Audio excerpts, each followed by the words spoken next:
嗨，大家好，这也是一位朋友寄过来的一个汽车导航。这个汽车导航的话是配在一个大众汽车上的一个原装的车机，给大家看一下，德赛制造，型号是 D12-7WJ。其实这个车机真正的名字的叫 RCD510的一个汽车导航。这个导航的话质量还是相当过硬的。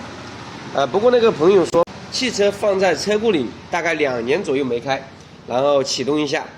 这个汽车导航闪了一下就不开机了，他给我说的话是一个不开机的问题。其实这个车机我是修了好久，大概有半个多月啊，问题比较多。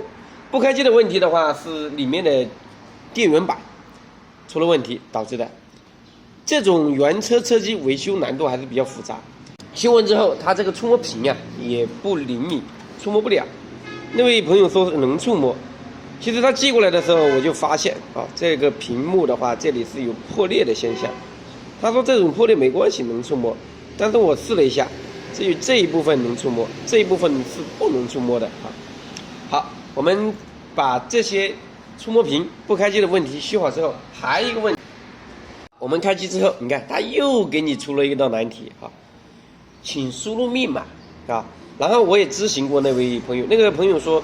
他从来没有说过什么密码，然后我也查了很多资料。他这种车机啊，如果时间久了不开的话，他就会要你输入密码。然后这个密码的话，我当时也是有联系过他，他也到那个4S店，咨询过，一直没有把这个密码要出来。后来我这边也是查阅了很多资料，然后终于把密码给破解了。现在我们来看一下，它的密码是1269。我们试一下1269 ，OK， 你看它就进去了。刚开始的话，搞了好久这个密码的话，至少也搞了1个礼拜没搞，然后也查了很多资料，终于把它解开了。这是一个6碟机，这个机子做家用音箱啊，家用飞机还是相当不错的啊。我们来感受一下这个机子的声音各个方面。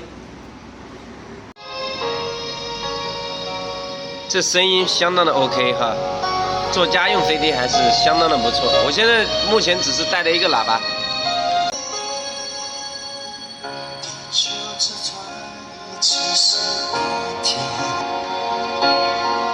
那是代表多想一天。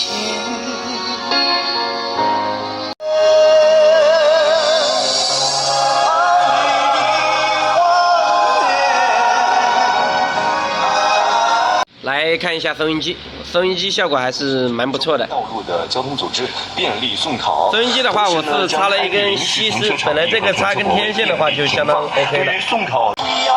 可以说这样的一项举措也是非常的贴心了，不会耽误到各位考生的考试时间，确保他们顺利通行。这个收音机效果也可以，现在主要是在报道高考的一些事情，高考马上有高考了。